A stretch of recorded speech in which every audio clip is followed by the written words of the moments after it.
We are extremely pleased that you are here. It is good to come together for the purpose of co-creating. Do you agree? Yes. You're knowing what you're wanting? Yes. For now? It moves around, doesn't it? Your desire just keeps expanding. Are you able to keep up with your desire? Well, that's the work, isn't it? Because life is going to continually call new desire from you. It's just the nature of this expanded, leading edge, time-space reality that you are focused in. We call a lot of things real that you don't call real because we know that there is a vibrational version that is real that happens before the version that you want to call real happens. Really. We want to talk about that vibrational version, and in the hours that we are together today, it is our desire that you become as happy, exhilarated really, about the vibrational reality as you are about the manifested, actualized, demonstrated reality. Because when you reach that place, that realization of the vibration and the subsequent wonderful emotions that come from that, when that becomes a high priority for you, then all of the manifestations, all of the things that you can see and hear and smell and taste and touch, then they begin to flow easily into your experience. And of course, we know that that's what humans think they mostly want. It isn't, but it is what you think you mostly want. You want the dollars in your bank account. You want the money in your hands so that you can exchange it for things that you want.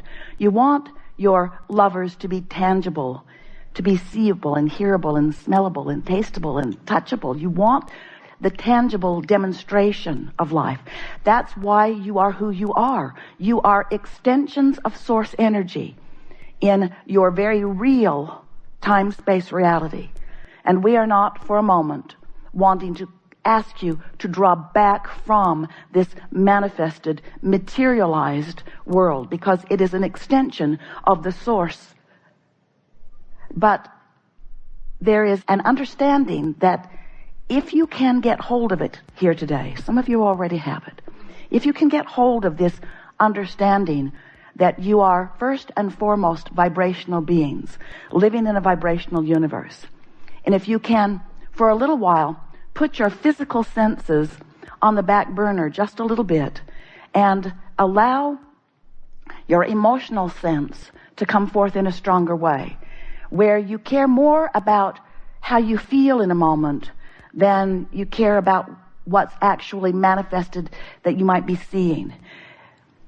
We want you to become the aligner, the allower, the resonator. We want you to care about the resonance of your being. Now, what we mean by that is you were source energy before you came into this body. You've heard us say this so many times, you can speak it right along with us. Let's do it fast. You were source energy before you came into this physical body, and you came into it, you're doing it. You are really doing it.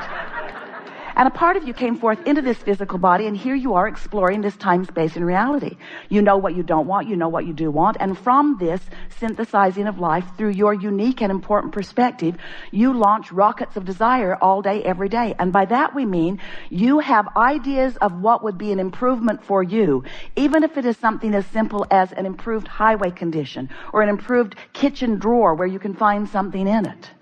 You are looking for improvement all day, every day, and launching these vibrational requests.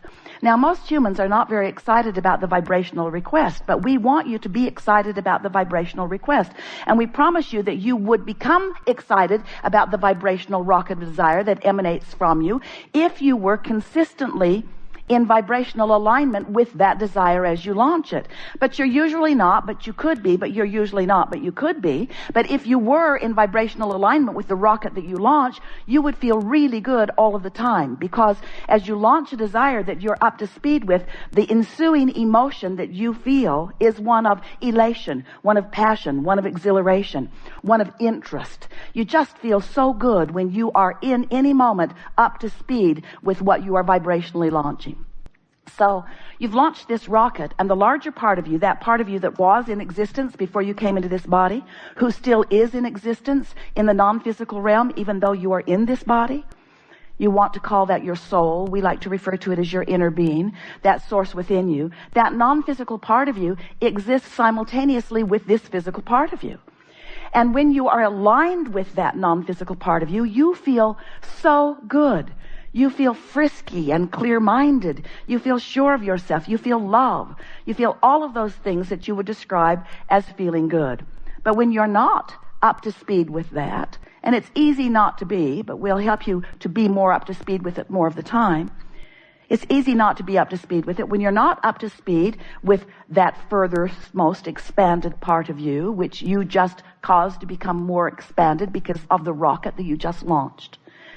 When you're not up to speed, you feel negative emotions. So your emotions are your indicator of your allowing, of your resonance, of your being fully present. Now, the source within you is always looking to you and through you. Sometimes you get that. Have you ever just had an idea that was so brilliant that you just knew it came from some broader perspective? So two things happened in that moment of that brilliant idea. One thing that is happening all the time is that Source is right there with you, knowing what you're living and flooding the best idea in this scenario that is available into all of the universe. That's the first thing that happens, but it happens whether you know that it's happening or not. But the fact that you realized the idea, the fact that you felt the idea, and when it felt wonderful when you realized it, that means that the second thing has happened, and that is you're up to speed with who you really are. And that's what you're wanting more of the time. That's what you're wanting most of the time. That's what Esther is wanting all of the time. When you get tuned in to this high frequency, you become intolerant of hanging around in lower frequencies. And we don't want you to be intolerant in the sense that you throw little fits or big ones.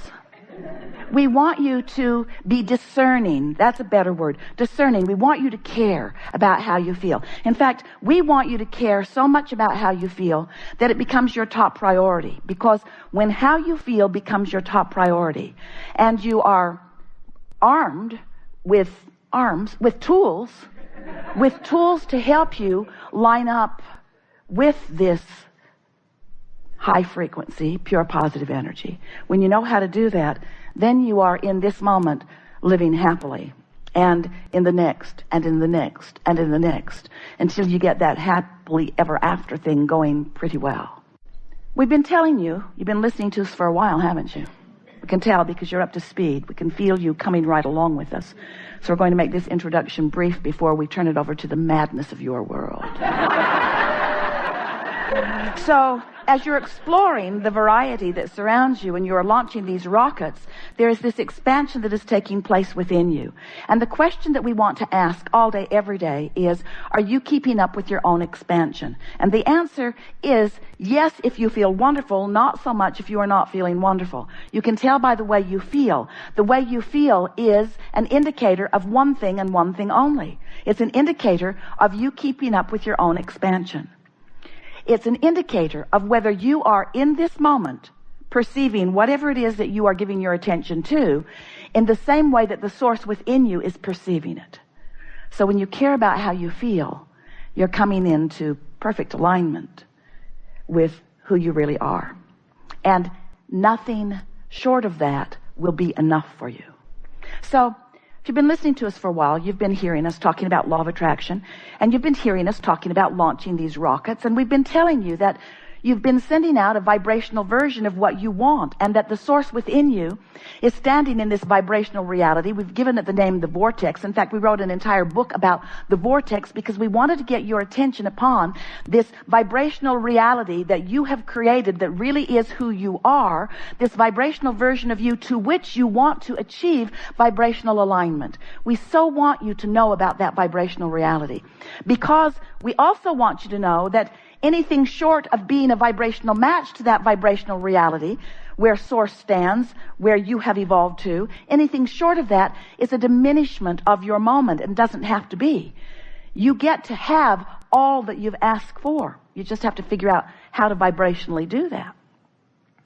So then we began explaining to you that while there is this vibrational version of you, of all that you want, that when and only when you find vibrational alignment with that vibrational version, for example, if you've been asking for more money and you feel shortage today, maybe even afraid because a big bill came and you can't pay it, that feeling in your gut that you would describe as fear or uneasiness or disappointment, that feeling is your indicator that you're not up to speed with the money that's in your vibrational reality.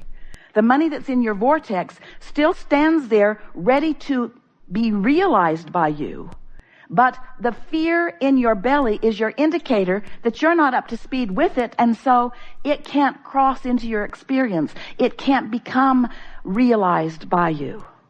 Now, creation is just about that. We want you to understand that all creation is about vibrational alignment. So now we want to say to you that every thought that you offer, whether it's something wanted or not wanted, creates a vibrational version of it that in the beginning does not have enough momentum to actualize into your experience. You've launched a lot of rockets of wanted and unwanted, and some of them have more momentum than others. But how they show up in your experience, how often they come, how steadily they're there, and how they feel when they get there, is all about the momentum, which is all about the air time. It's all about the think time. It's all about the talk time. It's all about the attention time. Biggest word, it's all about the focus that you have been giving to them, you see. So that's why we now want to talk to you about your point of attraction, because you have laid the pathways to all kinds of things, wanted and unwanted. The question is, which of those pipelines is wide open and delivering a lot of payload to you, and which of those pipelines is closed and not giving you anything? So we began talking about this point of attraction, reaching for different things to call it. For a while we called it the grid. No one really liked that word, the grid. But the grid is sort of a framework that will be filled in later with the details that you will call real life reality. It's sort of like the frame of the house before you put the roof on, before you put the walls up, before you put the pretty stuff in it. So you're standing in your point of attraction all the time. Now we've evolved this analogy to say to you that this grid is spinning because your point of attraction is gathering cooperative components, meaning gathering the components that equal who you are, and that there is a vibrational spinning grid that you could liken to the emotions on your emotional scale. In other words, there's that high-flying grid that feels like love and passion, eagerness, and there's that low-flying grid that feels like despair, grief, fear. And then there's the overwhelming grid. It occurred to Esther the other day that it's like the seven dwarfs. There's happy and grumpy, dysfunctional, passive aggressive. We're up to about 200 dwarfs now. But you know which grid you are. You know where you are. If ornery people seem to be everywhere you go, you just kind of got to admit that you're on the ornery disc. And you're having the ornery meeting with those others who have gathered there. So we're going to be talking here today about what you've got going on. You've got some habits of thought that aren't serving you. You've got some habits of thought that are serving you. You've got some dormant beliefs that don't affect you very often, but every now and again, one of them is activated by something you see or something that you hear, and then it begins to affect you for a little while. And we really want to call your attention to this really important thing, and that is your point of attraction is now. It's right now. It doesn't matter what happened yesterday. It only matters what you're doing vibrationally now.